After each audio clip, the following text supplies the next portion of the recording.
Good evening to all those who will be joining us here in a few minutes or later on whenever we decide to watch this video. Tonight on Gatekeeper, I want to bring up a topic. I just have a small topic we're going to be talking about. What can I say? It's quite worldly as a subject now that I think about it. I want you to close your eyes and picture that little world that you have bouncing around in your gray matter that you want to put out to pencil and paper. And how would you do this? How would I do it? How would the panel do this? Now we're going to get to that question tonight. I am being joined by Jaide, who is in Taverns Unknown, and Shadow and Sun, which is technically just Shadow because young gentleman Jack is off being gentlemanly. Yeah, we'll go with that. So the topic of tonight, as I said, is world building. Now, I'm new to world building. It's not really my bag. I like to go play in other people's sandboxes, but these two guys right here have been doing it for several years, where I haven't. So I got questions for them. Now, the first question I have is why? Why world building? Why should I take time? I'm not saying it's a bad thing, but why should I take time, sit down, pencil and paper when I have years and years worth of Faerun or other pre-made IP worlds that are meant for RPGing? Why should I sit down and start hammering out my own world? So roundaboutly, why did you want to do it? That's the question I have for you, Jaide, first. Oh, me. Okay, so, man, set the Wayback Machine to 25 years ago. A buddy of mine started a game in this, in his own homebrew world. And the game was so grand and epic enough that I wanted to continue that experience in that game, or in that game world. And so I approached him about it, and he's like, hey, what areas do you have fleshed out? Do you mind if I run a game in the same game world, same rule set and whatnot, same major NPCs? He's like, yeah, sure, let's work on this together. So he took one half of the world and I took the other half of the world, and from there, 2 decades later, I'm still telling stories in that same game world because it was my first game world that I played in, that I actually started to really enjoy playing the game, or being in the hobby. That was my major foray into the hobby, as it were, because I had other experiences in playing role-playing games before that, mostly Dungeons and Dragons 3rd edition, but none of them that really stuck with me and made that big of an impression. So I kind of did take another person's world and ran with it.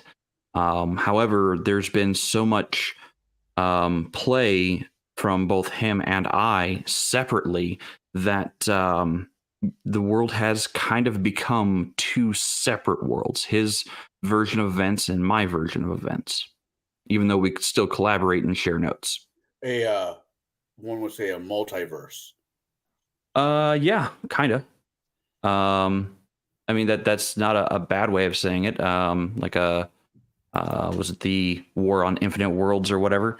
What's up, Rick? Yeah, so yeah, like I said, he's got his version of world events and I have mine, and we still collaborate and share notes often. All right. Shadow, you're an old dog at this. You and me come from almost the same profession when it comes to you ran in the shop for several years, and I ran the house shops for a few years. Would you say that's fair? Yep. Now, no, I only did it for about 4 years, maybe less. I'd have to, do math and stuff, and I don't care. So that I get that. We do enough math in other hobbies of ours. Rolling those click and clack dice being one of them. Anyways, I just wanted to ask you the same question. What made you decide? You got to realize back in the day, there were no other people's worlds. I mean, there was Greyhawk and Blackmore, but I didn't actually have those supplements. And later on, I picked up Greyhawk and I tried to run it, and I'm like, my world's better. Screw this. And since the very beginning, I've just wanted to rule the world, I guess. And this gave me the opportunity to do so, where I'm always right. And you know, it's all of my inspiration from all of the many novels and books and you know things I've experienced, I was able to put into my own world and make it uh, a place I'd want to visit and actually hang out. Other than Alpha Centauri, but that's a whole nother conversation. So I think I'd rather go to, was it Riza, Star Trek? Help me Riza, out here. Riza, yeah. Right. Yeah. yeah. Well, see, that's the cool thing with my world. My world isn't just a single, planet. It's not even a single galaxy.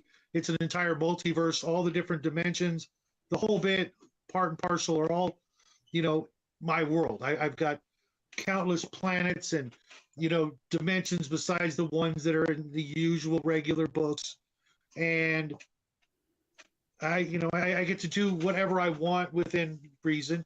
I made it the biggest sandbox I could imagine, and my players can go wherever they want. And sometimes they surprise me, and I have to make up a new world on the on the fly because they say they want to go to this kind of a world or that kind of world, and then I'll have to make it up. I haven't made every single planet, and every single star in all the different galaxies, of which there are, I think I made 52 separate galaxies. There's no way one man could do all that. I just make up, things as I need them. And, that way it's fun for me too. I get to do stuff instead of just, I'm going to kind of bag on the pre-made adventures and worlds and things like that, just because I've always found them, utterly lacking in, for me. I get it for a lot of people, especially new players and new DMs out there.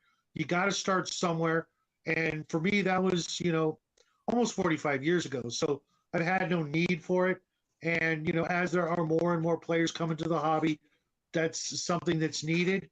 It's just from what I've seen, I really probably wouldn't want to play in those games. They're just kind of Limiting. somebody else, not just limited, but it's somebody else's work. And a lot of times it's somebody else's work that's then been taken over by another person and then another person and another person, which, Greyhawk and Blackmore, for example, have been done multiple times since the original writer. And I guarantee they're not what the original writer had in mind for their own creations. And I find that kind of a disservice, if not, kind of wrong in a lot of different ways when people do that without permission, without the right spirit of it. Marvel and DC Comics are a good example. They were never meant to be some of the things they've become by their original creators. And people said, well, tough shit. It's mine now. I'm going to do whatever I want with it. And the more I can, ruin it for the original creator, the better the more they seem to enjoy that. And I couldn't do that. So I don't want to run other people's stuff. Now, that kind of brings me to this second question, actually. Now, I know, I'll start with Shadow because this is how my bouncing brain is working today. That's usually how it works. Shadow, I know you're a big fan of John Carter of Mars. I know you're a big fan of Westerns and a big fan of a few other things. Now, Hey, if I said, let's not get personal. Hey, I'm keeping this above the table with the dice, the miniatures, no theater of the mind because that can get weird. Anyways, so my question is to you. It's like, hey, I want you to run me your version of a homebrew John Carter of Mars. You've read all the books. You've been a big fan forever and a day. There's actually like the last two books I have not read. I'm getting there though. I'm getting there. But you've read enough. Now, yeah. I know how you feel about taking somebody else's IP, but you have so much love for this series, this series of novels. Could you build me a home brew world that mirrors that enough where it has a lot of the same flavor as John Carter of Mars? Or would you just completely throw the script outdoor and say, hey, no, we're doing um, Jean-Luc Picard of whatever? I mean, whatever. Just how would you handle it? Well, if the players came to me and said, "Hey, we want to play John Carter," as in John Carter, is true to it as you can imagine, and I actually have several John Carter RPGs and board games, etc. And it would simply be a matter of what era, to go along with Modifius's the way they worked it. You pick which era, of before, during, and after John Carter's actual life, and from which case, if it's before, freaking sky's the limit because nothing matters. It's not going to change anything, unless you blow up helium or something. And if it's during, well, that makes it really easy because then, you just do everything you can to make sure they never meet John Carter. And if it's after, well, again, pretty easy because it's just like before, because you can extrapolate what John Carter did to the world and how it changed because of him, because it did change quite drastically, and go from there. It's one of the, I want to say, 3 IPs of other people's that I would run, that being Amber, Mutant Chronicles, and John Carter. And for those, I would do my damnedest to make sure that, especially since Rogers Lasley was a friend of mine, I wouldn't want to do something that, someday I'll try to meet him again, up there. And I would hate for me to get there and him be kind of, angry with me for messing up his world. And with Mutant Chronicles, that's an easy one. Nobody is really taking any of that too personal. They've sold the game so many times that it's hard for the original guys to get upset. They're alive and they sold it and they knew what they were doing, and they don't seem to be complaining about the directions it's taken. And John Carter, well, Burroughs has been dead a long time, and I'm sure he's got more important things to do than worry about his fictional version of Mars. That is more fair. Now, this goes to this is kind of a 2-part question. You'd run it as let's say I just saw the movie and I said, Shadow, I'm really interested in running a homebrew version of this. Of course you are. It's a great movie. And yes, I do have affinity for running IPs. Like I said, I like to play in other people's sandboxes, because then the sand doesn't have to go home with you.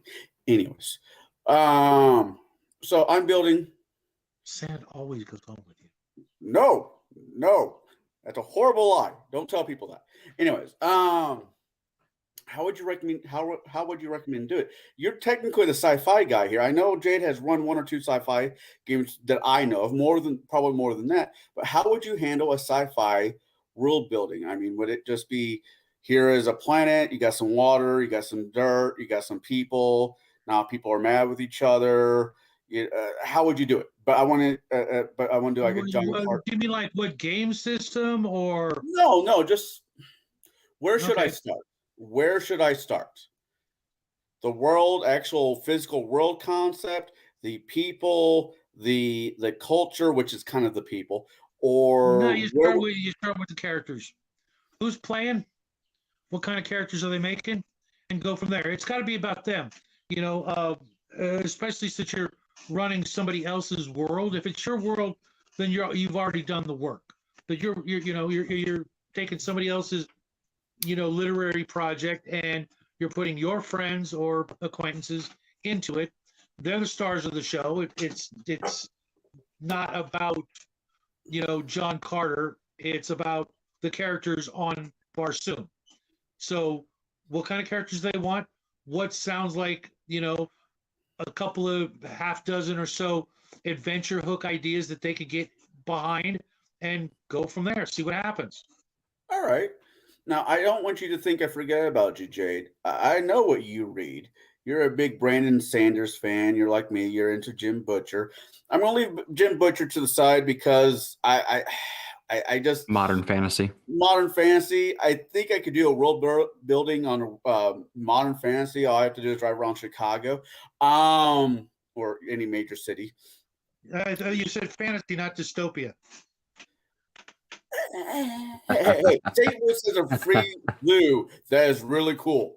So, at least they have that. Well, it used to be cool. I don't know how the standards are these days, but that's besides the point. So now Brandon, I'm going to go with Brandon Sanders. He does the dwarf novels. Am I thinking the right guy? No. So Sanderson has done a lot of different work. He's most prominently known for his Cosmere, which is a interconnected universe of books, kind of an interconnected universe of worlds. It's the MCU of books, basically. Gotcha. All right. Flady, we're actually not talking about movies. We're talking about world building, and I kind of want to go this direction first because this is, I think, like, we'll build up. Don't worry. Take back the gamer. And Flady. All right. So, with homebrewing with you, let's say, fine, screw it. We're going to Jim Butcher. Let's say I want to do the Merlin years or the McCoy years. Sure. How would you build that world? I know with the party, So, I get that. I would say if I'm going to be building inside someone else's IP, like world building within their IP, first things first, I have to know it, the IP. I have to know it inside and out of all the printed material. And then I also have to, and not just the main books, the side stories too. Like I'm going to go read the side stories or explore the side stories and such. And then I'm going to also look at what other people have done in the same world. So once I have collected that data, I'm going to take copious amounts of notes because that's the kind of person I am. I take lots of notes on things. But if I'm building within the Butcher universe of Dresden, and I want to tell a story of the early years of Merlin, like which Merlin, like the first Merlin, the second Merlin. That's kind of when I bumped to McCoy. I said early America. McCoy. So if I'm going to tell McCoy's story, it's going to be story adjacent. Like no one gets to play McCoy. They might meet McCoy once as a mission giver or a mentor. Just to kind of anchor them into the world. Like they have now met one of the anchor points of the world. But I don't really delve into other people's IPs often. So I get that. The reason why I asked that question was I do, but if I want to role build, I'm going to use what you know. Yeah. So yeah, definitely it's a write what you know thing.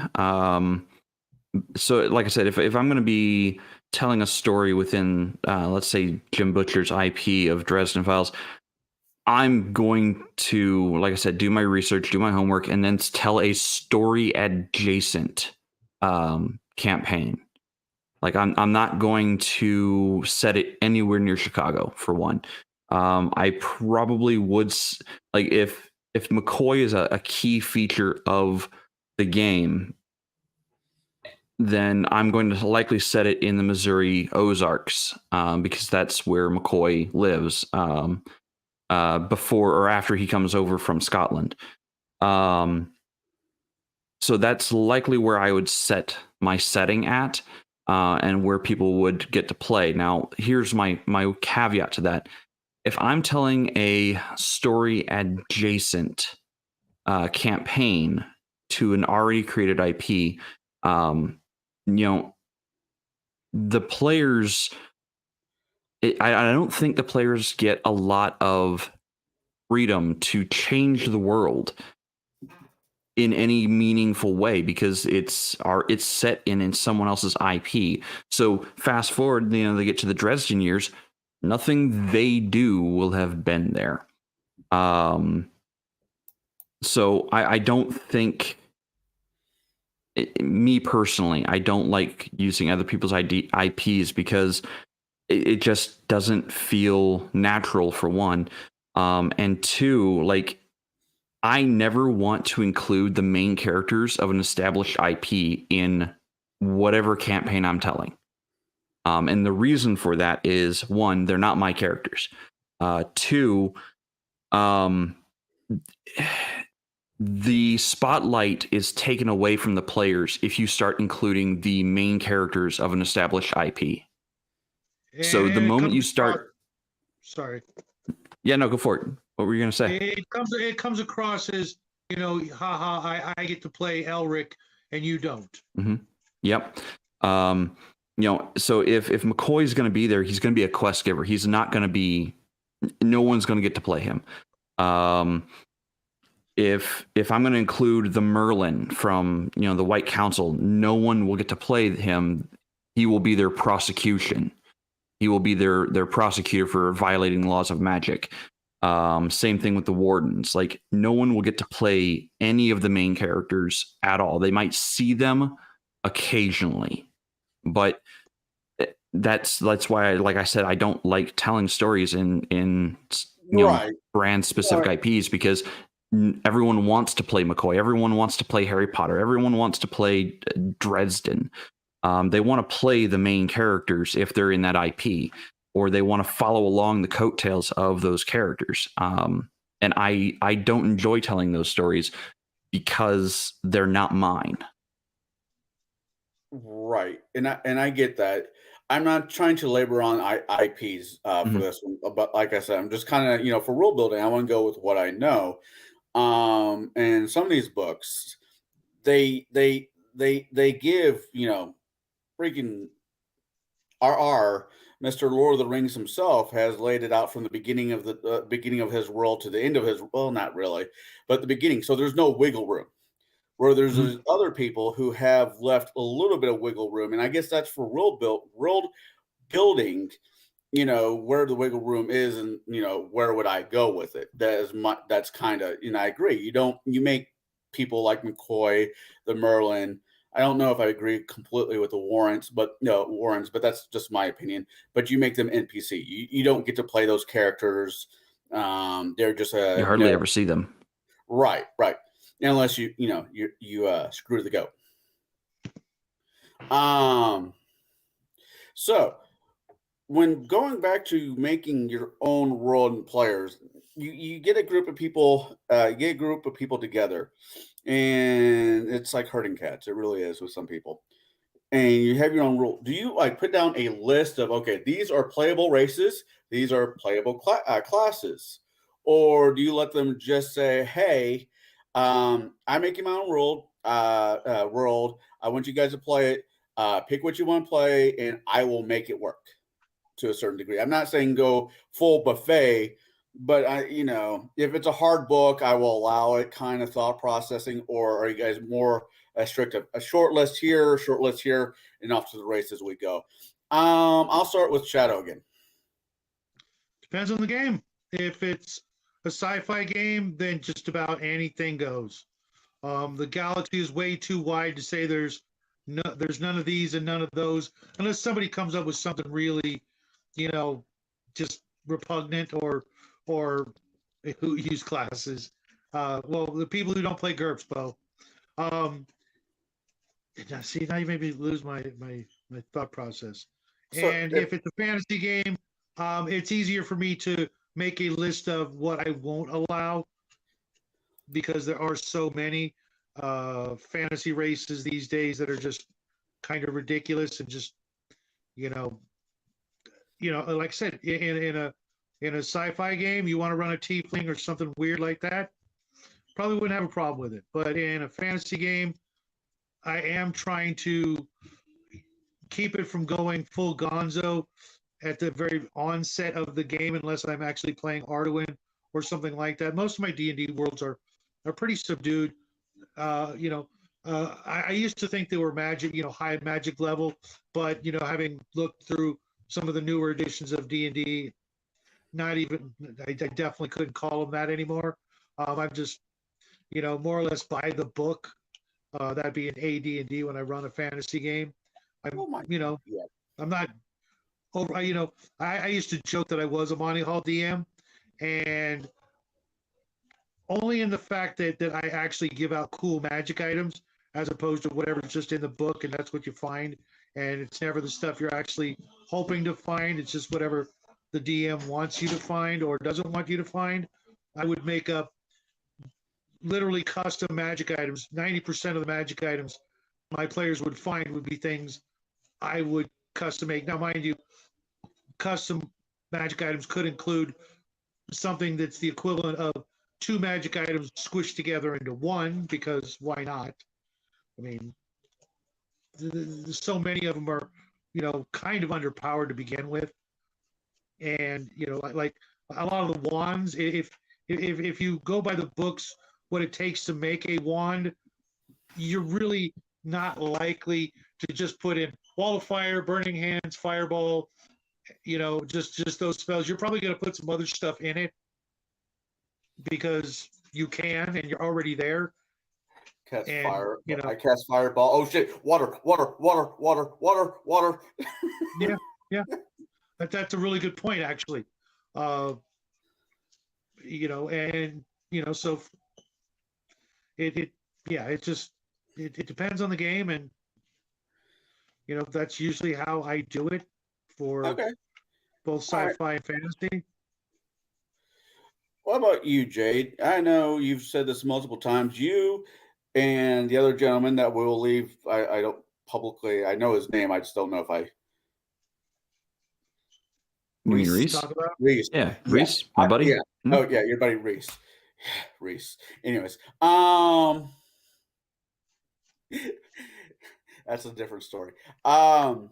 Between you guys is co-oping this world, this concept of the world, have you and him talked about, okay, I'm thinking about allowing Warforges, shifters, I'm using some of the Eberron because no one really allows those in their campaign, tieflings, dragonborn, whatever. Do you guys have like a group decision board? It's like, okay, we're gonna let these in, but not those in, these classes, but not those classes. So kind of, sort of, yes, but it's very loose. And it's dependent upon region of the world. So he runs more Asian themed games than I do. So his world is very much, or his side of the world is very Asian inspired, very Japanese mythos inspired. So you'll find samurai, shinobi, you'll find shamans, maybe even some oracles over in his area of the world. On my area, in my half of the world, you're going to find more Western culture, more European culture. So knights, cavaliers. You might find some druids here and there. This, you know, your classic, D&D classes and or races. You'll also find the monks more on his side of the planet than mine. Although I do have a fighting force in one of my regions that is all hand-to-hand combat, and they are the specialists. But so when it comes to limiting the classes or the available types of jobs that player characters can take on, it's like I said, it's very region dependent, but also timeline dependent. Because our world has seen, I think it's 5 major eras that games have been played in. I'm actually working on the 5th major era right now, and it's a Bronze Era game. So you're not gonna find your standard array of classes of like thief, mage, warrior. You might have warrior, craftsman, bushmaster. You might have a trapper. You know, the more Bronze Age survival type of professions, and then they will lead into kind of like prestige paths of more niche things. Like you might find the path of the mage or the path of the arc druid, whatever the case might be. So again, it's really dependent upon region and timeline for me. Now, I've played in 2 of your campaigns that involve that world, 2 or 3. I don't 2 know. that have involved that world. I was Yes. about to say, I don't know if the Iron Kingdom involved that world. No, the Iron Kingdom. I was trying to run straight Iron Kingdoms, and that was an absolute epic disaster because of certain individuals who just, one, didn't want to read any of the material, and 2, didn't really care for any of the material I ever had planned at any given time. I just wanted to be known on YouTube. I was not one of those people. I enjoyed the hell out of the game. I would go back to that storyline anytime, and I'll keep that in mind. I had fun with my character. I really do, and we'll get into why some other time. Much later. Yeah, I could just see the title for that campaign. Is cannibalism okay for your campaign? Yeah, that won't be our that won't be on Gatekeepers. Well, okay. First off, that character wasn't committing cannibalism because no one there was his same race. That was my argument. Now, he was eating sentient beings, which is technically evil, unless his culture says otherwise. But then, we get into the whole moral gray area, but that's not where we're going tonight. Right, that's not where we're going. World building. Cultures was a few weeks ago. Yeah. Okay. So you have players at your table that's like, hey, this is a really cool world, but I think it could be changed just a little bit this way. Instead of doing a Western European, let's say England, Ireland, I want to do a Eastern Europe, a Romania, Russia, the Slav version. Would you allow? I'm going to word it differently for you, Shadow. Would you allow that kind of, I don't want to say uproar, but that kind of input into your world already? Or yes. would you? Yes. Yes. So, and here's my reason why. So, my world and my and my buddy Reese's world is not so filled in. Like, the world is not completely filled in all directions. Like, yes, I've got kind of an idea of a world map. I don't have the full world map. I'm still kind of working on that. But there are spaces of paper or gray area that have not been filled in. So if a person, a player comes to me, is like, hey, I've got this really great idea for a character. He's going to be very like Romanian or very, Slavic in nature. I'm like, yeah, okay, sure. Let's put that over here in this region, and that's where we're going to go. And those are the stories we're going to be exploring. We're going to be exploring your characters going through that area, and I'm going to do research on that kind of those cultures of that region of our world to influence some of my thoughts, ideas, and story hooks for this new region of my world that I have not explored yet. So yeah, I'm going to basically say, yeah, we can do that, and give me some time to research, stories and story hooks to get us moving in that direction. Okay. All right. I like that answer. I can definitely work with that answer. Shadow, I know you said sci-fi. You prefer sci-fi fantasy over just straight fantasy. At least at this juncture, you're DMing on. I can still answer this question quite easily. I tell them no. No. Do it yourself. Because I don't run Earth. I don't run anything like Earth. Earth does not exist in my entire cosmos. There is no Earth. Forget about it. All of the traditional things that you are familiar with are only vaguely similar because of the laws of physics and things like that. You are going to get things that are similar, but none of the history, none of the, like, for example, when Jaide was talking about Asian characters, and I'm thinking, do you mean the way they look, physically, or do you mean culturally? Because I have, the equivalent of samurai and ninja, but they don't all look Asian, if that makes any sense. You can find a blonde-haired, blue-eyed ninja. you can find a red-haired samurai.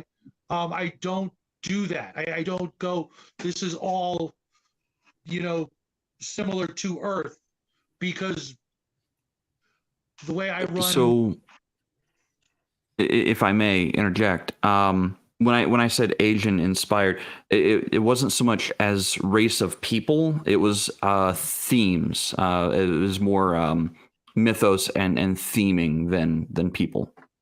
And I still, change those. The samurai are going to be, Jade's, I mean, not Jade, Kai's head would explode if he ever ran in my world. It'd be like, sorry, Japan doesn't exist. This is a Shadow Earth type situation, okay? There's going to be a whole lot of things that are different, because if I wanted to play historical games, I play historical games. I've done that. Not my bag, but I've done that. I can do that. I want to run something that's completely different. I want to stretch my imagination as well as my players. And I don't want to constantly go back to all the, easy answers and the easy ways of doing things with, even like the Bronze Age, there was no Bronze Age. You know what? I started reading it and I'm digging it, but it's a mountain because Omau sent me the DLCs. I mean the DLCs, the PDFs of Dungeon Crawl Classics and Mutant Crawl Classic. So I kind of was going back and forth so that I can follow along with the rules mechanics as well as the wonderful world that was the Dying Earth saga. But thanks again. I really appreciate it. The way, I mean, I do appreciate your answer, and I know how you feel about world building and getting it away from our world to outside world. So I was going to ask it more of if I went, oh God, I'm trying to think of an alien species that everybody knows of. I don't mean it to be from TV, but I'm Klingon. TV. Yeah, I was thinking Klingon. If I said Shadow, I want to be a /Klingon /Ferengi mixed type character. Instead of it being Latinum, he's after trophies.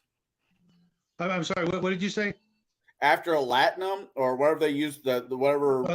Platinum, okay, yeah. Mm-hmm. It would be trophies. He wants to go, it's a Klingon guy that wants to, it doesn't be a Klingon, but Klingon-based race type character that wants to go across the universe and get as many trophy heads that he can get. He wants to hunt he wants to be a big game hunter. Okay. How I would ask you, how would they be different so that they are not in fact Klingon or Ferengi? Let's work on some things that are different. They don't look Puerto Rican, nor do they have mud on their forehead. Okay, that's a good start, but no, I mean, because you gotta deal with the physical as well as the cultural if you're gonna change it. Because I would want some changes. I thank you for helping me make a new race of creatures, and I'd let you name them, but I would, have to take over some aspects of that whole process. But yeah, not a problem. I've had lots of players help me create new races because they wanted to play something different. Yes, Bo, I completely agree. The weirder the setting, the better immersive. I like weird games, but I'm a weird guy. Yeah, it's just it's too easy to get sucked into that Earth thing. Yeah, one core book, that's easy. Yeah, it's like this freaking thick. Crafty. I see that you answered the start question there, Jade. We'll get to the start question, but yeah. Okay. Yeah. The more you the more you have to use your imagination, the more fun it is, I think. Eventually you'll get used to it, and it kind of, in a way, it either it's a double-edged sword. For some people, it's going to make things harder because they're going to be used to running things that are just your a mixed up version of Earth versus I got to remember all this brand new, completely alien stuff. So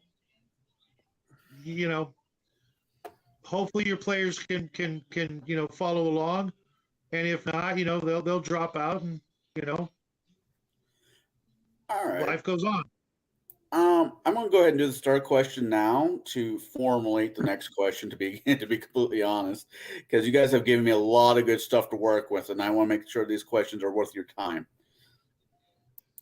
All right, Flighty asked, anyone mess around with changing the laws of physics, like David Brines? Perfect. You mean like allowing magic to work, Practice effect novel, yeah. something more, or something more than that? I don't know. This was his question. I'm like, I'm guessing you need more than just magic, because Yeah. you know, in some worlds, in my universe, magic works. Some worlds it doesn't.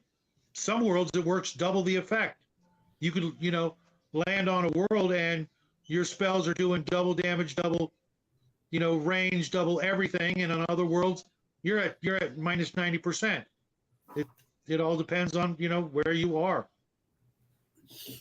Now, But as opposed to like the other laws of physics where gravity doesn't work and things like that, I've played around with it, but for the most part, it's just an annoyance. Or if you really work at it, you can make it into something that's you know, a little more than just a how do I put it, like flavor of the week. Okay, in this world, you know, there's no color blue, or something like that. You know. Well, as far as I know, there is no such thing as color blue. The only color that's real is red. Perspective. Yeah, I know what you mean. It depends. I try not to, you know, go too far into the weeds with, you know, changing the laws of physics, because you know, that's the kind of thing that, you know, it's either like you know, it's going to be, you know, novel for a little while, or it's going to be a nuisance for a little while, and it's usually going to come off like, you know, for example, one time I had a game where I told the people that you can't use magic in this particular situation. If people catch you doing it, they're going to kill you. Every single person will kill you. I know you're in the middle of a war, and if you use magic on this particular battlefield, even your allies will kill you. Period. And he's like, "Oh, you're just doing that so I won't use magic." It's like, no, it's a thing. Okay, this is, you know, for legitimate reasons. It was basically, imagine playing BattleTech, okay, but some of the characters have magic, but they catch you using magic in a BattleTech, you know, sort of structured, you know, almost gladiatorial war situation. They see people, you know, casting, you know, fireballs and walls of fire and, you know, shit like that. You know, they're going to call you a witch and everybody's going to shoot you. How Salem witch trial of you? Mm-hmm. Yeah, well, I mean, I get it. I get it. If you've got a high-tech world that is mostly high-tech, but they know there's magic users on other worlds, and you come down and you get into a mech, join the battle, and you start, you know, doing obvious magic, everybody else is going to be, you know, bent out of shape. Yeah, I get it. I get it. You know, long-haired hippie people do not apply. I get it. Here's your sign. Dude, if I was to spit this out on my tablet, you'd be buying me a new tablet. I'm not there. I have no responsibility over your gagging. We'll letting that one by. Phrasing? Or gagging. Phrasing. Yeah. So no, I think that's interesting how different planets or different worlds would have different laws of physics. I personally think if I run a world, physics will be physics. I mean, I almost feel like you need a degree, or at least a more of an understanding to play around with the law. I mean, so here's my aspect on this. So most times, as far as like defying laws of known physics, magic is what does that. Like magic inherently defies laws of physics, defies reality. And that's, you know, that's what I allow to defy the set or known laws of physics. Hey, Scott. So to me, my planar travel is where physics gets weird. Like, all my worlds within the material plane follow the same laws of physics as one another because they're all part of the same prime material plane. I'm not going to say, this, for this world, physics works differently than this world. No, they're going to have a static constant so that, all planets are basically playing by the same rules. Now, when I say, okay, we're going to the astral plane, you leave your physical body behind and you're just a mental projection into the astral plane. You can't move normally in the astral plane. Why? There's no physical body. So traveling 30 feet isn't traveling 30 feet. So your physical movement doesn't matter. It's your mental movement. Like, all movement is now based off intelligence. Your movement speed in the astral plane is your intelligence modifier times 10. So if you're a wizard with a 20 intelligence, you're moving at 50 feet around. If you're a fighter with only a 11 intelligence, you're almost standing still. You're moving at 5 feet around. So for me, it's very much a, the planes are where physics are meant to be changed or different. Like the entire plane of fire is, made of fire, lava, brimstone. And the, real physics doesn't really apply there. You can have lava flows going up, not necessarily down. So like that's where I play with physics at and change how things are perceived. I think I read way too much Dresden because physics and magic for magic to work, it still relies on physics. But that's Yes. just that's Jim Butcher's world, and I think I've just read too much of it to break away from that thought process. I mean, and that's like I'll use another IP. Brandon Sanderson has the Mistborn novels. You still have gravity, you still have magnetism, you still have all of the standard array of physics, and the world works with physics, but there are certain aspects of things that are different. The mist that comes out every single day and blocks out the sun, the ability for the metal burners, the people who can actually ingest metal and burn the metal in their body to have a magic like effect on the world. Like the iron pushers or steel attractors. I might have those backwards. Either way, the physics is still there. So like if I am an iron pusher or a steel pusher, whatever the case might be, in Brandon Sanderson's Mistborn world, I can push with using my body as center, basically push metal away from me. Now, depending on what is heavier, me or the thing I'm pushing, one of the two gets moved. It's the whole equal and opposite reactions. So if I put a penny on the ground or a steel nail on the ground and I push on that nail, well, the ground can't move. I'm going to move. So in that way, the world still has physics. It still has the ability for you to go tumbling down, to your death if you go too high in the air. But you still have the magic aspect of it that allows you to kind of cheat physics a little bit or change some aspects of it. No no superhero landings. I heard they're bad on your knees. Only if you're really, really awesome in those books. Gotcha.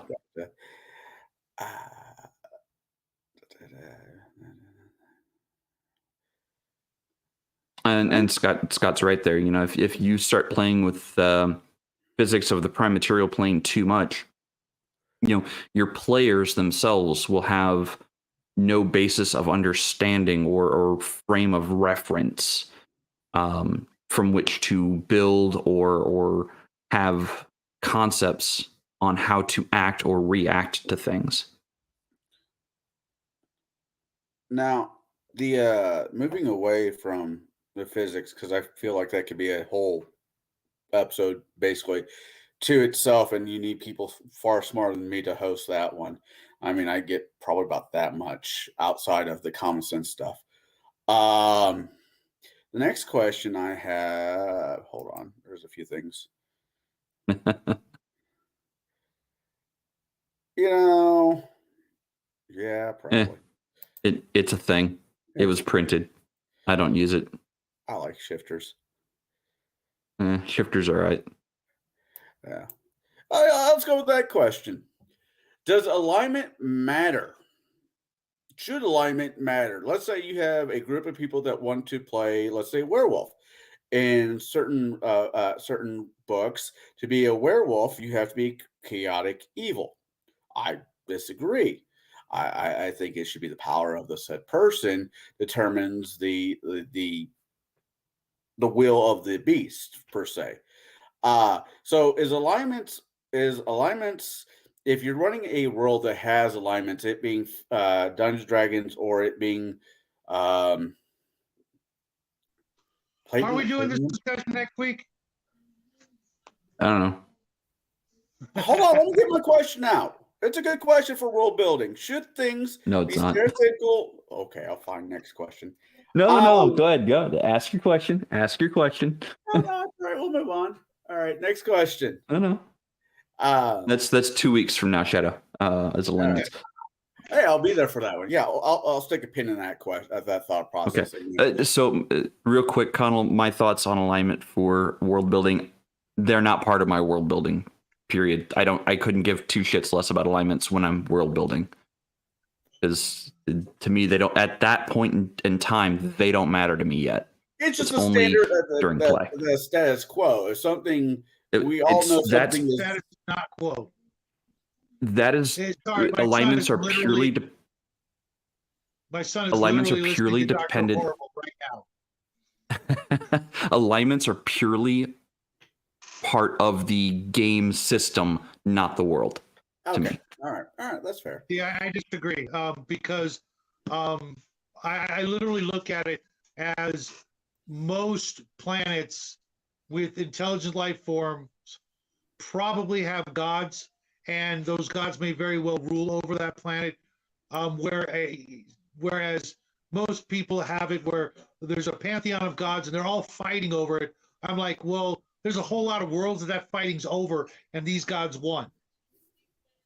Okay, and if Zeus won this planet, it's his. You can rest assured that most of the people are probably going to be the right alignment, or they're going to be in jail, or something equivalent, or dead, if you can. So I have to actually think: is that world run by a god? Does that did such and such god actually take over the planet, and it's now under his complete control? Because I look at it as they're not just fighting over a single world, because there are millions of worlds out there, and the gods would know this. They would actually think more on a sector or system sort of conflict, as opposed to this is the only world that matters, and we're the only gods in existence, and we're all fighting over this one dumb hunk of rock. No, there are countless rocks out there, and they will abandon the battle for certain planets because they're too close to the bad guys' territory, or they will fight for it, or they've already won. So I have to take those things into account. If I'm running a more like traditional sci-fi game, then I kind of tend to move the players away from those types of worlds so that it doesn't sort of, turn the game into a science fantasy game. So for me, it actually does come into play, at least a consideration depending on the game. So I'll mark this as a half good question, half 50-50 question. All right. But we're still going to go over it in 2 weeks, so don't worry about it. Yep. A preview of things to come. At least it's part of role building. I'm going with. Can you guys hear him singing? Can you hear him singing? No. Okay. I can't. No. I know what Dr. Horrible is, and I can appreciate the silence from here. No dropping the hammer for you? Yeah, please no. All right. Next question is, if you got a world that has a story, there's a story behind your world that you want to build. It being I don't want to do King Arthur nonsense, but I'm going to go with King Hunt. So you got a world, you got a world that you're building, and you want your players to get to a certain point, so you can start adding more and more information, another information dump into your world, so it continues to grow. Do you treat it like a railroad, or do you treat it like a sandbox, and you just hope that your players will eventually get there?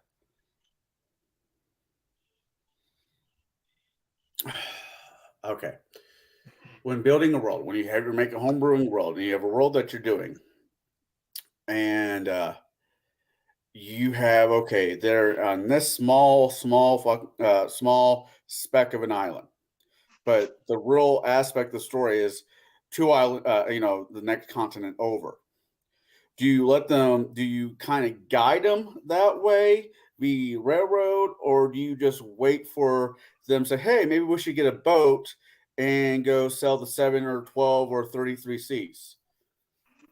How do you push how do you push the story along to help flesh out your world?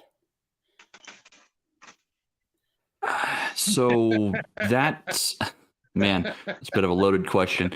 Um, so when I am wanting to have my players explore certain aspects of my world, um, one, so I'm going to put hooks that lead that direction. If the players don't want to pick up on the hooks, that's fine. We'll stay within the bounds of the area we're currently in. The MacGuffin doesn't have to be on that mountain over there. It could be down that river that way. I don't really care. So, if players want to hex crawl my world and explore, hex by hex, like awesome, cool. We'll do it that way. I know what's in the immediate area surrounding you for the next like 5 miles in all directions. Because that's where I plan. It's like 5 miles in all directions. I know it's that direction. If your hook is, if the hook I've provided the players that they decided to choose was a kingdom that is 5 months journey from this location, then like that's mapped out elsewhere, and I don't care about the gray area, the fog of war between. Really, I might give brief descriptions of the 5 months of journey that it takes to get to said location. It might be across the sea. It might be across the sea of trees. It could be across the grasslands, whatever the case might be. So I'm going to offer brief descriptions until they get there. There might be a few encounters along the way, a few chances to help local peoples along that route, or little mini quests to go on here and there. But that's not what the hook was. The hook was for them to go to this kingdom and do something there. So the journey getting there is going to have a little bit, side questiness to it. But once they get there, that's when I'm going to start expanding the map again, 5 miles in all directions, from that location. Okay. Shadow, when you're doing your style DMing gaming, do you just let them have the keys to the spaceship and off to the second star to the right and all the way to morning, or do you kind of leave Well, breadcrumbs? Here's an for me, orphan there small is planet no that just story blew up. because I'm running a sandbox, so there is no story other than what comes from their actions and their desires and their, interactions with the NPCs. So, I never know what's going to happen. I will caveat that with, if they go into a dungeon, I'm going to drop the dungeon and they're going to walk in the doors, and it is kind of a railroad or a Disneyland ride. They walked in, now they're on the ride. They get to choose what they do in there, but it is kind of, if we've all agreed to, okay, next week you're going to explore such and such dungeon, that'll give me some time to kind of draw it up, and we'll take it from there. They can get there and go, you know what?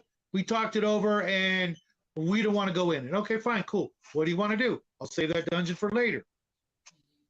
But once they've decided to go on the ride, it behooves me to at least draw up the floor plans and maybe put some X's where the monsters are, and maybe come up with some treasure. Other than that, that's about it. Everything else is, what do you guys want to do tonight? Where do you want to go? Okay, let's do it. Start playing and see what happens. Because otherwise, it's less and less fun for me, because if I draw up a story, etc., I've pretty much already come to a conclusion. I've literally almost written the end, because that's the story. I want to be surprised. I don't want to know what's going to happen. I could tell you, long, boring, but for me and my friends, exciting stories of the things they've done, and I had no part in it except for, facilitating the rules and the actions of the adversaries and the NPCs and stuff like that. But it's all on them. It wouldn't exist without the players. If that's what I wanted, I would just be writing books instead of dungeon mastering, which, speaking of which, my son and I are actually running or writing some world books that hopefully, we'll have more to talk about as the year progresses. All right. All right. I guess. So I'm gonna caveat off of that real quick. So I agree with Shadow on the I agree with Shadow on the aspect of like, once the players have chosen, hey, we're gonna go do this dungeon. That dungeon is linear. Like, yes, there are multiple rooms, multiple branches, but it has a definitive beginning and a definitive end, and that's what we're gonna run. Like, if that's what the players have chosen to do, like, that it exists, it's there, we're gonna run it. But as far as like what's over that next hill, I don't know. Go find out. What's across the sea? I don't know. Go find out. Well, what's across that grass valley? Oh, across that grass valley that you see a village in that direction. All right. I mean, I get what you guys are saying, and I agree with it. I really do. I don't know. I might. But you're not there yet. It's okay. I'm thinking if I want to do a world building, but there's a time clock. There's a doomsday on some oracle has prophesied a doomsday. That's perfectly okay. And so now, like that all the time. I'm sure you've heard him talk about that, putting a timer on the world. I do the same thing in the game I'm getting ready to run. There's a bunch of bad guys. They got plans, and they want to, enact their plans. And if people don't stop them, they're gonna succeed, and that would suck. Or maybe not. Maybe it would be cool, depending on whether you're an evil character or not. Or maybe it's because they did this. Butterfly farted, and you have some Mandela effect, butterfly effect not Mandela effect, butterfly effect that nets you a positive. It could happen. Stranger things have happened. Let's roll some dice and find out. Okay. No, I just get. I mean, I get that. I tend to, when I have done homebrew game, they tend to be more railroad-ish, but that's just the players I normally get. They like, here's the mission. Let's go do mission. It's all part of the process. You can't run before you learn how to crawl. And there's some pretty tried and true steps to get from your first game to world cosmology building, and all that goes along with it. You've got to do certain things, and if you learn how to do the simpler things first, it helps you do the next step and the next step. Right now you're somewhere in the middle, between beginner and expert, if there is such a thing, which I kind of tend to think there's no such thing. It's just overinflated egos and personal desire. I've been world building and playing and running in the same game world for 2.5 decades, and I view it like Master Yoda did in Star Wars. Everyone wants to call Yoda a Grandmaster. He didn't call himself a Grandmaster. He said he was still learning the ways of the Force. I'm still learning how to world build, even though I've been doing it for 25 years. I yeah, sure, I can, give you books and volumes and tomes of like all the ecosystems upon my planet of the different ages. That, that's just like one part of it. Like, I'm still continuously refreshing my knowledge and learning and putting more effort into the world as a whole. That's fair.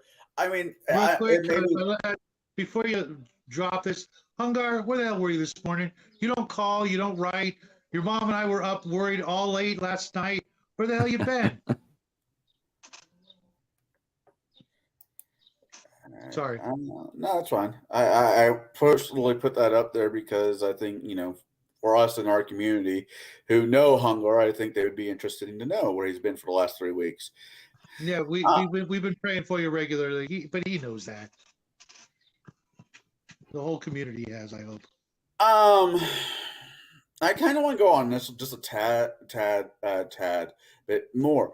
Could I say you're playing for younger players? Let's say you're in my position where you have kids, or Shadow's position where you have kids, and you're world building, and it's not meaning to be a stress test, but your world is a stress test because every right thing they do has consequences, good and bad. There's consequences to kids. Do you know something I don't know? You have one kid. Yeah, I got the one. That's singular.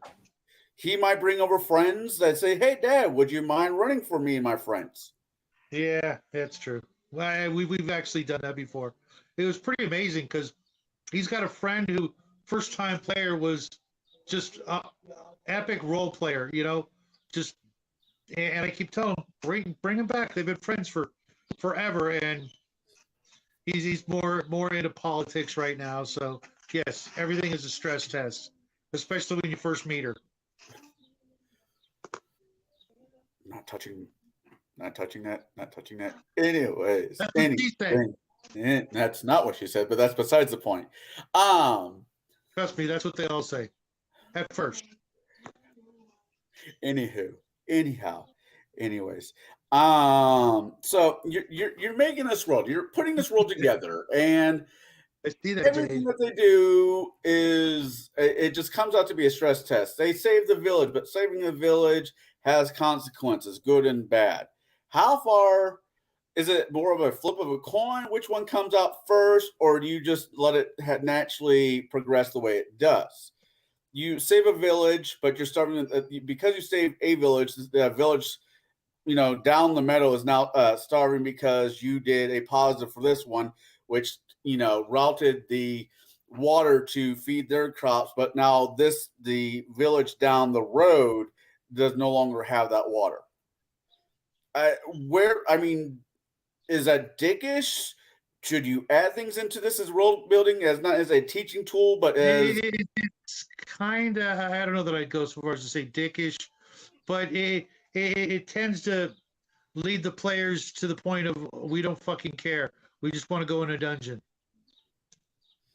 All right.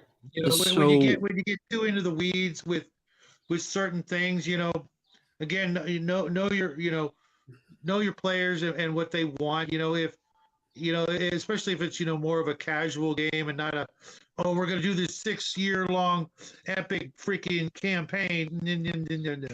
Let's get through the first 6 weeks, and by getting through the first 6 weeks, let's actually enjoy the game we came here to play.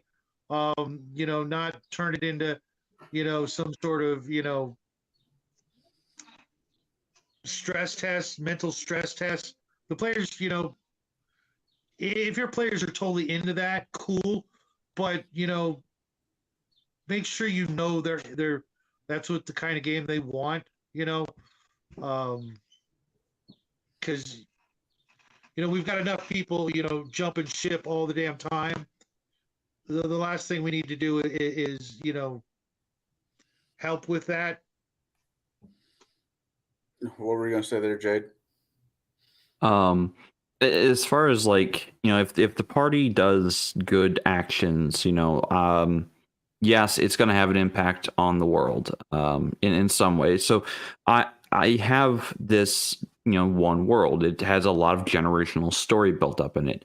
I've run multiple, games in it, and so has my buddy Reese. And because we share notes, we can say, hey, party did X, Y, and Z. Here was the outcome at this location. And then I can take from those notes and be like, oh, okay, so natural progression, they would, do a little bit of hero worship, sure. And the town might, for a little while have a few extra people who are named after the heroes of the town. So the next group of people who come into the town, they're going to see, people who have names of the previous heroes. Or they might have depictions hanging up of those heroes. Now, if the party was just absolute raging dick blisters the entire town and sacked the town for all it was worth, you're not going to have people naming kids after them. No, they're going to have wanted signs for those characters. So actions have consequences. I love to have players actually think through their actions, like what is the ramifications if I do X, Y, and Z. What is the ramifications if I push that guy out the window who's annoyed the hell out of me? What if he survives? What if I don't get to him in time to finish him off? If players are thinking that way, like, well, one, they're murder hobos, and two, if we suddenly have a Bran Stark type thing where the person survived and just can't remember, well, then consequences start setting in for the action that was taken. And I do that with towns, I do that with cities, with regions, for the really big stuff, not the minor stuff. Because in my game world, part of my world building is what effects do my players have on the world? What lasting effects do they have? If they are all murder hobos and they ransack a village and destroy or just wipe out all life in the village, well, stories start getting around about the blighted village. And that'll be part of the world from that point forward. People tell stories of the ghost town that's just a few miles down the road. So the next game with some of the same players in it, they might hear the story of the ghost town, and they'll think back like, oh yeah, that was the town we wiped out in that previous campaign. So I have like lasting things that happen in my world, and they become part of the permanent history of the world. Because I take, like I said, I take copious amounts of notes of what my players do and what how my world reacts to them. Okay. So that to me is a big part of world building. Trying to keep up with chat. It sometimes it blows up, sometimes it's stands still. Of course, there are certain things that will not be shown on here. People just have to read in chat. Thank you, Bruce. All right. I think if you're world building, let's say you're doing a generational game like you've been doing with the race, I think consequences is got to be maybe not the key factor in world building, but it should be one of the main tenets of said world building. It's one of my it's one of my major cruxes or fulcrums in the world. It's how the world changes. Is what the players do and what the reaction of the world is to my players. It's one of the big fulcrums. That's fair. I think it was you that had the story about the kingdom that was all undead, but they were trying to fight a plague where a paladin came in, wiped them all out. So it wasn't actually part of my world. That was a story I'd actually read about. I think it's on Reddit even, where the kingdom was facing in the prehistory of the game. Actually, it wasn't even developed, I don't think, at that point. But a game master was having problems with a bunch of murder hobos as players. And the game master, set up a town that had undead in it. The players didn't think twice. They killed every person, living and undead, in the town. And it just kept happening and happening and happening. So the game master made a kingdom, a far off kingdom, where the king had to turn his people into intelligent undead to escape a plague, that was killing its people. And so by the time the players get there, they see a very defeated necromancer king that just was like, I have no fight left in me. Congratulations, you've found me. You won. You've wiped out my entire kingdom of people I just sacrificed my granddaughter to save. Good job. And he just accepts death. So then that story, like I said, I think it's on Reddit. Kind of was a like, oh hey, consequences. Player actions have consequences, and that was one of the bigger ones that after I read it, I'm like, yeah, that cements it. Like player actions have a big part in the world. Okay. Yeah, this is actually really informative. I know these questions seem random, but I'm random, so it kind of works for me. So I got a world. All right, I got a great big glass marble world that I'm trying to draw out on paper so I can start mapping things out. Because I like to know where my meat, my potatoes, my peas are for my world building. I want to know what the continents look like. I want to know what the cultures are and all this. Am I going too far ahead? Should I just pick one small island and say, hey, this is going to be humans and elves, or basically to that to see whatever to a certain degree whatever the players want to play, then build on, or should I have like from I don't know, Great Britain to like France mapped out? When it comes to world mapping, I would say, especially when you're first starting out in world building, you don't need a world map. You just don't. You need a map of just what area your players are playing in. You can start fleshing out the region after they start exploring or during exploration. This is where I think Bruce really loves to play in, is the hex crawl adventure. Like, you don't know what's in the next hex until you explore it. And there's a lot of validity to playing those kinds of games. I think it was earlier in chat, someone had mentioned about entire world building that is just hex crawl and hex sandbox, where you roll on a chart to see what's in that next hex.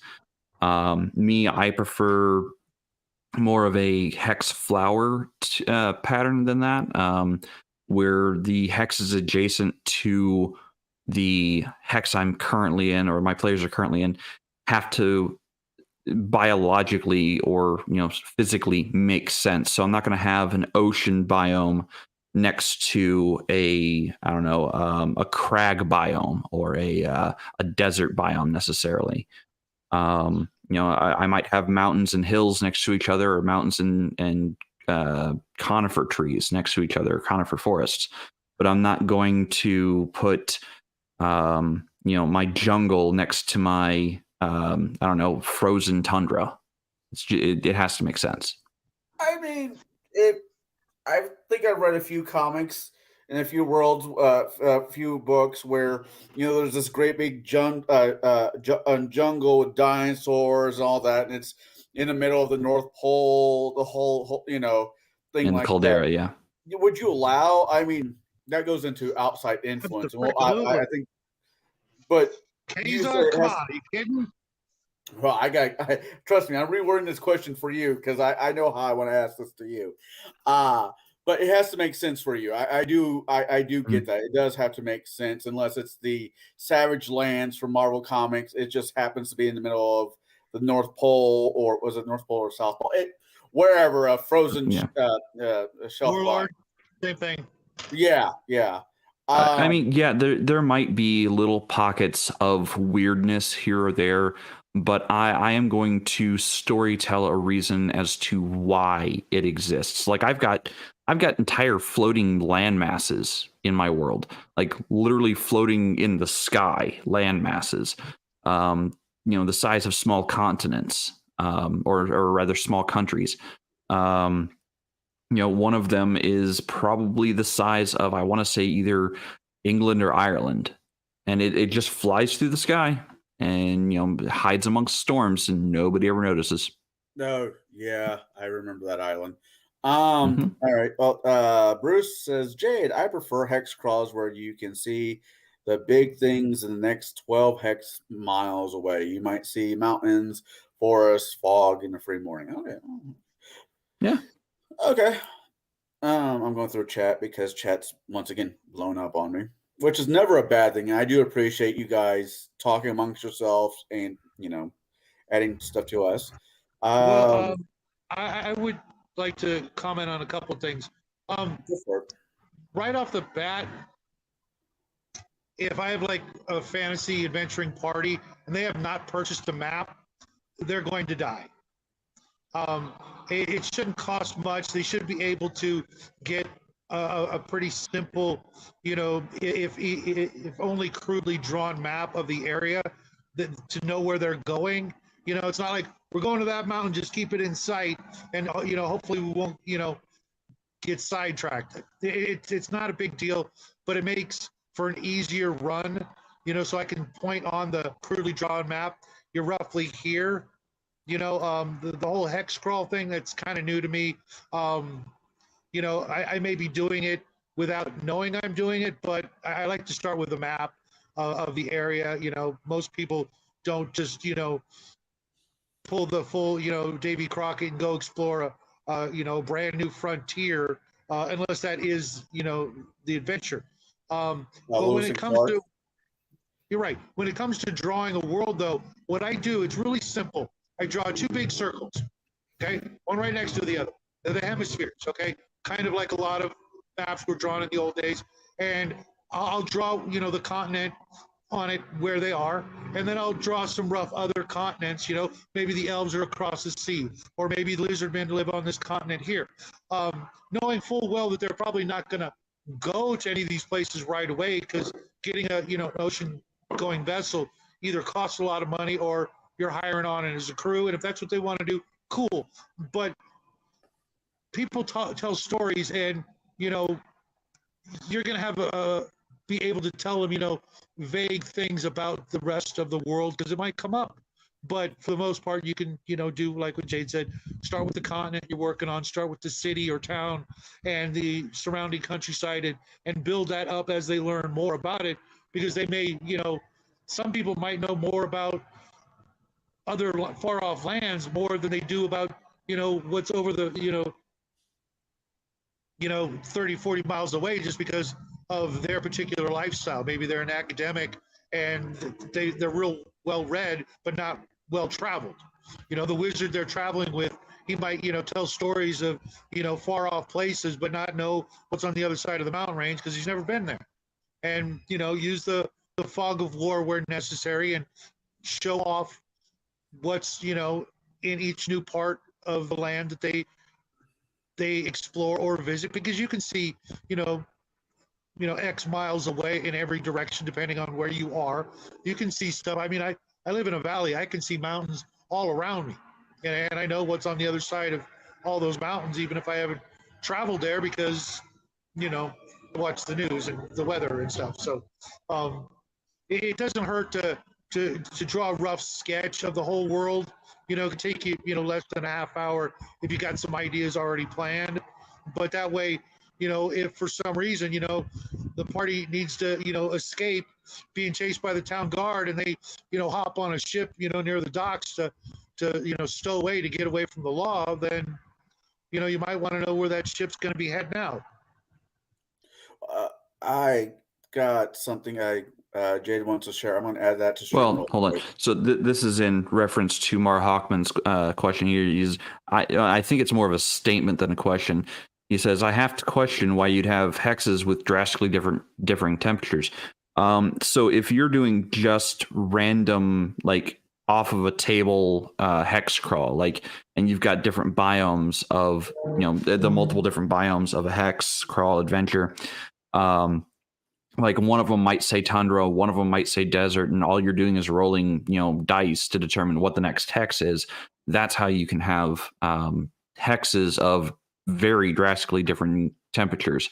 And this example is what is called the flower hex. This is not my design. This is another world builder's design. But I like it because, from the center point there, you have, in this instance, it's a weather generator. So you've got partly cloudy, weather with some rain, and then next to it you've got sunny weather, partly cloudy, mostly cloudy, and so on and so forth, with rain and thunderstorms and such. So as you move, this is based on a 2d6 roll. As you move from hex to hex, they're all related to one another, and they continue to be related to one another because when you move from one hex, you stay in that hex and then roll again to figure out the next hex. So you go from start to 1, then from 1 to 2. Now you could, in theory, go back to the starting hex, but I think it's a 12 on 2d6 roll. And so 2 to 3, 3 to 4, so on and so forth. So you're always rolling for the hex you're in to the hex you're moving to when determining the next biome or weather or whatever the case might be. You can even use this for how annoyed village people are at you with left and right results. And the reason why it's 2d6 is because you put the 6 and 7 towards the bottom left of the hex, and your trend is to move down and left typically, because that's just the bell curve of 2d6. That's really cool. For a second, I was wondering if that's the weather pattern of Illinois for one day. I mean, no, because the weather pattern of Illinois is, as Mara Hawkman just said in chat, truly random. Right. This table has memory built into it, so you're always moving around what is most times expected. But yeah, you should definitely have related hexes. That's fair. All right. Well, thank you for sharing this with us. Yeah. All right. There's another star one I want to add. This one is to Shadow. Shadow, you still there with us? Well, when he gets back, I'll circle back to it. I'm here. Are you here? All right. Bruce had a question for you. Or Bruce didn't have. It's all about feeling in between. Okay. Sure. It was addressed to you, so I want to make sure you saw it. Yeah, it's sometimes not easy to go back and forth to the chat, so I appreciate it when you bring the chat up. Yeah. So, question for you though, Shadow, is on this variation, more or less of the same question of this question, is when you're doing your sci-fi one, how many roles do you actually have? Yeah, I know it's kind of freeform, but how many roles do you have mapped out just in case to decide to boldly go where no monkey has gone before? Well, right off the bat, since I'm usually running Traveler has a really quick and easy system of rolling up a planet. You make, I think it's like 9 or 11 D6 rolls. You'll find out the atmosphere type, the planetary diameter, the law level, the tech level, the percentages of water and stuff like that. And boom, boom, boom, you write all that crap down. And you've just drawn a real good picture of the world. But then it's usually in what's called a subsector, and that's X, like I think it's 7 by 11 hexes, square or rectangular actually, and you place your stars and your planets in the hexes, and normally starships can only travel so far between jumps, and it's really normally not very far. It's 2 to 4 hexes in a jump. And the likelihood that a game session is going to go from one side of the sector to the other in a game is pretty rare. It means you're talking about really, really fast, big ships that can do that. So you kind of have a framework, a small sandbox, so to speak, to work with. They start the game on this planet, and it's at these coordinates, and they're only going to be able to get, like 1 or 2 hexes away to the next star on a jump, and, another jump and another jump. And, unless they're like chasing someone down and it's it's all about speed, trying to get from point A to point B or to catch their quarry, it's not really likely that you're going to have to go beyond that actual sector of space. And you can do all the work that I described. You can generate the worlds and fill out the universal planetary profile real quick, and make separate index cards for each one, and maybe in an hour you could generate the entire subsector, including all the planets and a little couple of notes on what each world is like. Exactly. Traveler is phenomenally well written and very intuitive on doing all these different things for generating worlds and systems. And even once you get to the planet, everything's a couple of d6 rolls, and you can kind of as you describe each thing about the planet, even before while they're in orbit, doing a scan of the planet, you can tell them how big it is, the water, the type of society and the law level and the governmental structure. They can get that up from the ship's computer, and that will start to draw the picture in not just your mind, but the player's mind. They can start imagining things. I'm telling you, Flady, not only is Traveler a great sci-fi game, but you could literally use the framework to run any kind of game you want. The old Star Trek, the original series, is a great example. You could literally play that game where you could go to an old West world one day, and then you could be going to a medieval world the next day. You want to go to Nazi Germany world, ancient Rome world. It's all within there. And other than actual hocus pocus magic, you've got it all, and you could use the psionics rules to facilitate that sort of thing if you want to run that kind of a pretend magic where everybody thinks it's magic but it's psionics. Or you could literally spend an afternoon translating spells from your favorite system into their core mechanics rules. And there's a couple of supplements that did something like that back in the day. It was called Thieves World, I believe. I tell you A what, lot of fun, guys. And to be honest, I think right here, the core rulebook, the one I've got, is literally just about all you need. It's got ships, people, worlds, crazy critters, psionics. You could literally play with just this book for years and years and years without ever needing another book. And it was $50 when it came out, which is about the price of damn near any book, other than a few exceptions above and below that price point. And if you're smart like me, you can shop around and look on eBay, find someone who's selling it, and make them an offer of whatever is in your budget. And you'd be surprised, the closer we get to summer, the lower those prices are going to go down.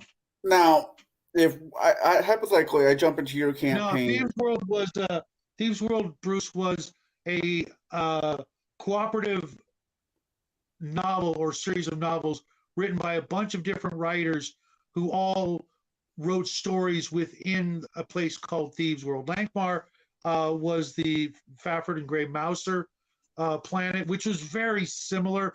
It was obviously one inspired the other, but Thieves World was, I've got one of the novels here. I think it's called Sanctuary. And it was literally just a whole bunch of famous authors of the day wrote their own little stories of characters that lived and died in Thieves World. Now, which was really just a small part of the world. Hypothetically, I get a group of me and a few other people, and I say, "Hey, Shadow, I want to know if this would be something you allow, actually, if we're world building, sort of. If we would play Traveler, and I said, hey, I want to go to a Nazi Germany-ish planet, but instead of taking place in said Nazi Germany planet, I just want to shoot all the Nazis from space. Would that be something you allow, like a space laser, a Jewish type space lightsaber?" Anyway, Well, right off the bat, we'll move on. I'll talk to you about this later. Yeah, we call that a mass driver, and we slingshot it around the moon. Can we just like nuke it from orbit? Um, Rod from God.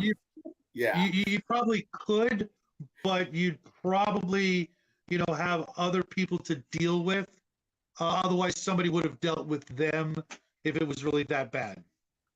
That's fair. Or the prime directive would have kicked in and they have said, "Mind your own damn business." The chat's, Scott somebody showed up. I was just curious, just curious, just things I wonder about, late at night with my, Coca-Cola. And that's definitely not one of the things I wonder about late at night. Let me put that out there. What do you allow to influence your world? Is there any at all? It being, let's say you're trying to write a world plan together and you have music on, like an opera, a musical, not music, not the crap that we hear today. That's not fair, but I'll go with it anyways. Or maybe not fair, but accurate. Or you're watching a TV show that has something to do. It's not completely IP, but you like a small idea from it. You like a side note from the show or movie or whatever book you're reading. Do you let outside influence come into your world building, or are you hard nosed enough where it says, no, this is coming all from my noggin, no outside influence? If I start writing something, I know that's from something else, I rip it out. Well, clearly that doesn't work that way. We're people, we've read things, we've experienced things. Everything influences us in one way or another, whether we like it or not, for good or bad. Of course, I've borrowed from everything I've ever read. If I liked it, and even stuff I don't like, sometimes I'll throw that in too as a bad example or of something that, the players will, like myself, wish to eradicate. But yeah, absolutely. I've read thousands and thousands of books, for enjoyment as well as educational reasons. And part of that educational reason is to allow me to come up with new ideas. I'm not, so creative that I can come up with every single thing I've ever done just out of nowhere. That just doesn't work that way. Nobody can do that. And if they say they can, they're pretty full of shit. For me, like it kind of this concept to me is called creative origin. And I can say that I have my world and Reese's world have been influenced by video games, by movies, by books that we have read, experienced, or played through. And my singular point of creative origin, I'm going to say it's probably Chrono Trigger. It's a game put out in, I think, 1993, 1994 for Super Nintendo.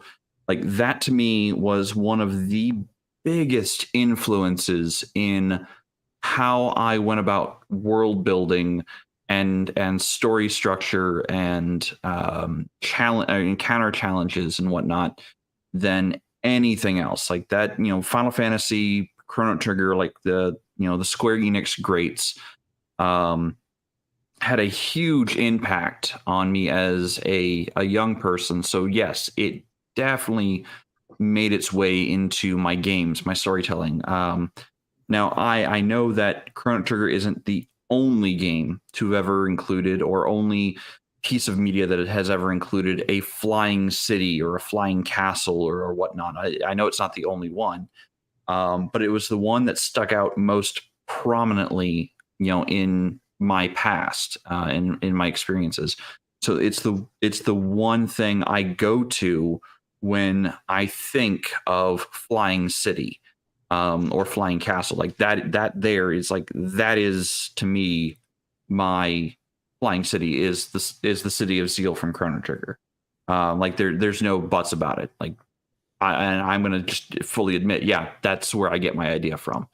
Now I do also get ideas from literature, like currently Brandon Sanderson has had a huge influence on my thoughts on how to like world build magic, and the story I'm working on, or the game more so that I'm working on, is a exceptionally high magic game where every single person in the world uses magic, but everyone, they are all using words of magic, a specific word of magic that they're born with, and it's based on their astral constellation.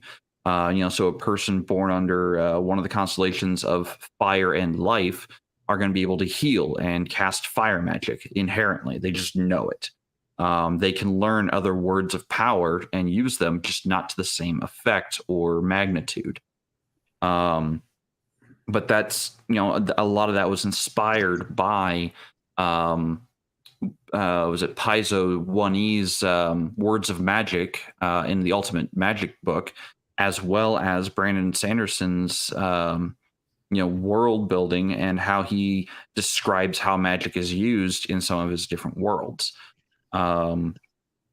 So yes, I would say media has an influence on a lot of my world building. But as Scott said in the comments, it's let me go back up to it real quick. It says creativity is stealing from enough sources that no one can tell the difference. I agree with that. Yep, I agree with that. That if I'm going to blend all these ideas together, one, I've got to make it make sense, and two, I've got to do it in such a way that nobody really notices, like the edges of one part of it to another. And yes, let's see here. If only Jade watched more Archer. Just really, not sure where you're going with that one. Just the tip of the show, just the tip.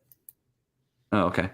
But yeah, also anime influences me. Like there might be some animes out there that I've watched that have had a minor influence. Like, oh yeah, that'd be a really great idea. And how would I make that work? So I might bring in, I don't know, anime I've watched in the past, Fairy Tale, where everyone's a wizard. I think that might have actually had an influence on the game I'm wanting to run. Because everyone's a wizard. So. Yeah, I get that. I know you and your beautiful wife bought into the Avatar Kickstarter. Yeah, it's on the shelf behind me. Oh, you finally got it. Yep. Yeah, it's right there. I to be honest, I'm kind of waiting for the Call of Arms to try that bad boy out, because I love the show. I love the graphic novels that came after the show. I have a love-hate relationship with the second generation of that show. I think, my daughter loves it, therefore I love it because my daughter watched it, but you get where I'm going with that. But yeah. Now we're about hour and 43 minutes into this one. I got really one last question, then I'm going to hand it off to you so you can do your honors for the show, telling people where in Discord they can find us, okay. The nuts and bolts of Gatekeeper. Yeah, okay. My last question is, we all have that one character. We all have that one person in our brains that we want to see in every book, even if it's not his book. That one character we want to see everywhere. Do you guys, when you're making a homebrew world, it being fantasy or sci-fi, have your Captain, I don't want to say Captain Kirk, but your version of a Captain Kirk, or your NPC that just happens to be a staple in no matter what world building story you're telling, world building campaign you're running? There's always that one person, like Max. I think that's your guy. In the more recent ones, yes. Yeah, I don't know about you, Shadow. Do you? I mean, I'll start with you, Shadow. Do you have a person I used to, but over the decades, I've come up with so many new ones and so many additional characters that I literally have a massive rogues gallery of characters that can fit the bill at any given moment. Wouldn't it be great if a character like this showed up? And so I just, I'll bring that character or someone like them into a situation if I feel it.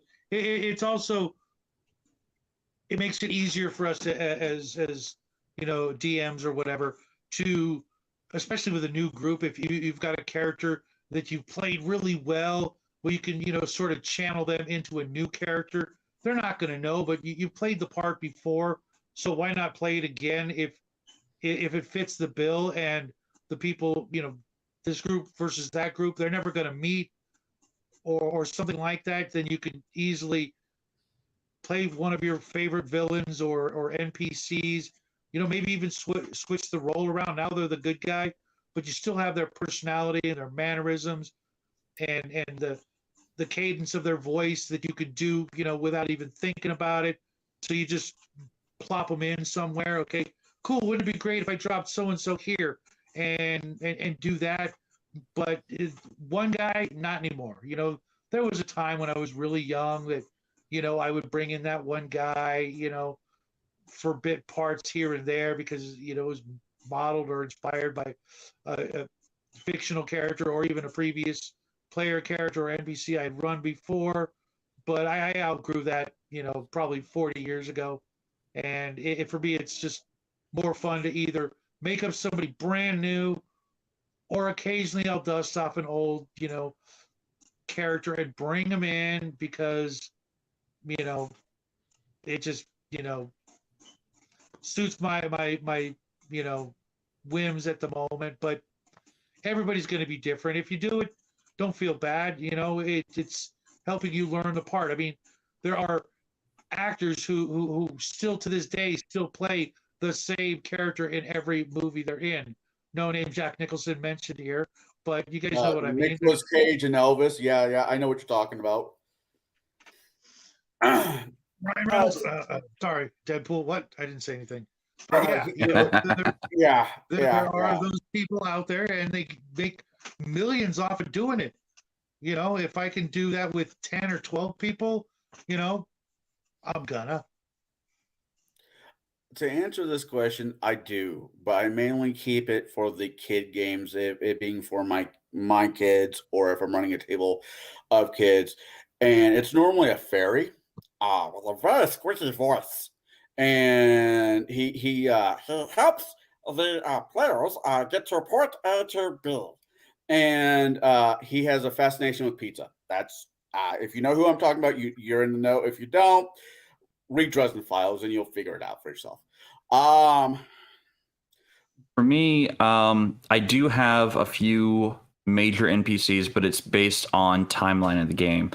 If we're floating around like a modern era a game, you're gonna run across certain NPCs that are just part of the world. That's where they belong. There is one NPC. It doesn't matter what the timeline is. That there is a possibility. It's a one in like I think it's a 1 in 10,000 D1000 roll that you might meet him, based on what the current circumstances of the world is. And that is my time mage, Balthazar. He is, because he is a time master, he is immortal. He has seen the beginning and the end of the world more times than anyone knows how to count to half the time.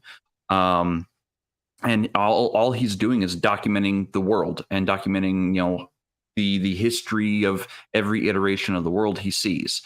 So is it possible to meet him? Yes. Will he help you? No, absolutely not, because that would interfere with the timeline. Will he give you advice? Only if you ask it in a very, very, very explicit way, to which you are effectively trapping him in an answer. So, I mean, yes, I do have my certain NPCs that are just around. But again, most of them, I tell stories that are beside those characters, not of those characters. Like, they are just there. They're quest givers. They are there to keep the world moving along. All right. Well, I want to thank you and Shadow for putting up with me and my my random questions about world building because, like most things in the world, I think they should be random, sort of, kind of, maybe. Well, I'll get back to you on that one thought later.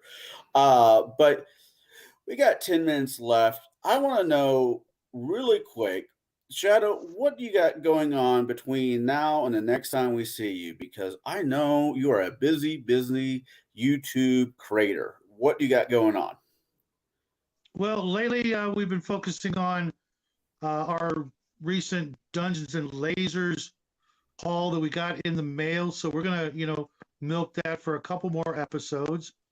And lo and behold, next month the new Kickstarter will be coming out, and then we'll move on to the next one. This month was supposed to be all about mechs and giant stompy robots, but that didn't quite work out as well as I'd like. But the month isn't over, so I'm going to try and do some more content when it comes to those. The little guy's been so busy that we haven't gotten to try out some of the new, giant stompy robot games that we got and have acquired over the last year or so, so that, just hasn't actually worked out the way we hoped. But we're still doing, stuff like that. And I will be reviewing a couple of big stompy robot games before the end of the month, as well as some other products. And we'll be doing a model assembly video tomorrow. We're going to be putting together possibly one of the biggest monster miniatures ever made that wasn't, pre-assembled. It's pretty massive. You guys will get a kick out of it. And then, I'll be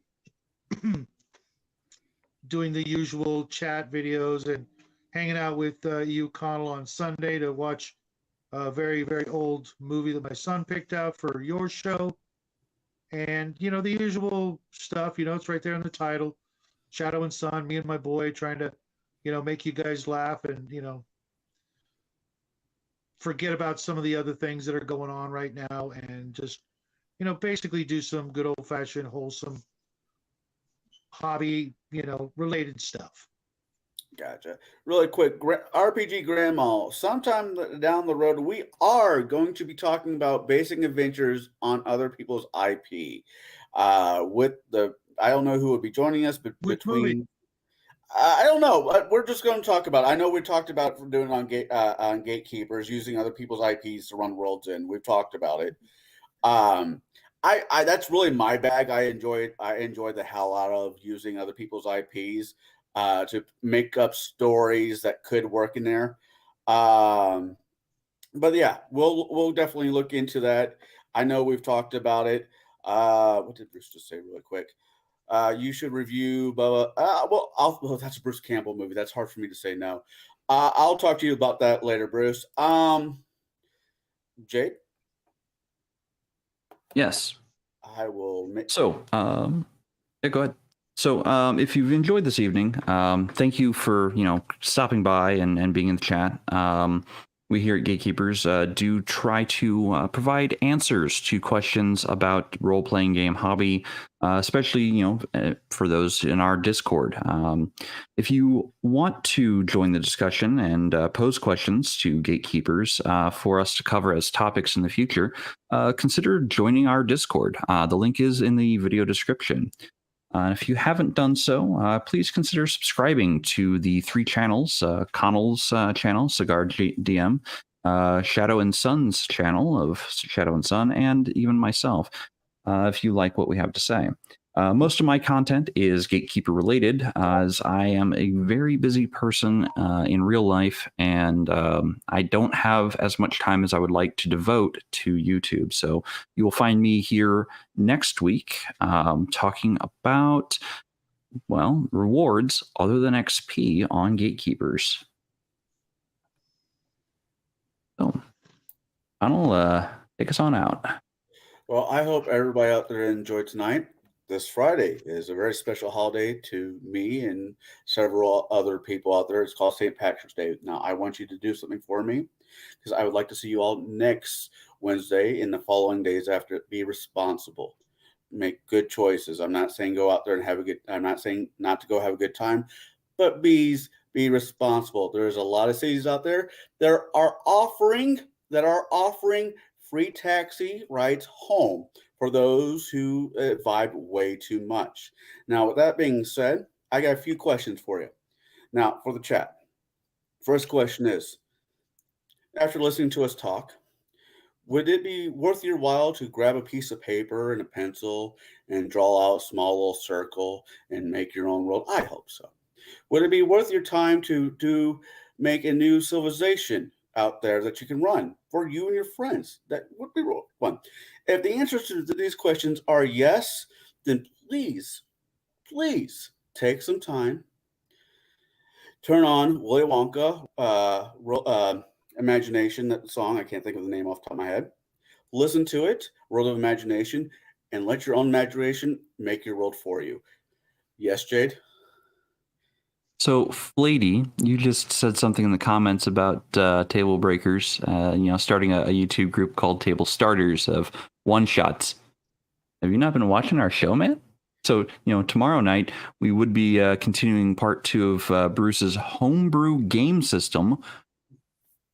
However, real life takes precedence, and not all members can attend. So we're going to be talking about something else tomorrow, but you can catch part 2 of Bruce's homebrew game system in not this week, but next week on Thursday. So yeah, we are actually doing that, Flady. We are basically making doing one shots of live play in 2-part sections on Table Breakers. So join us over on Bruce's channel for that.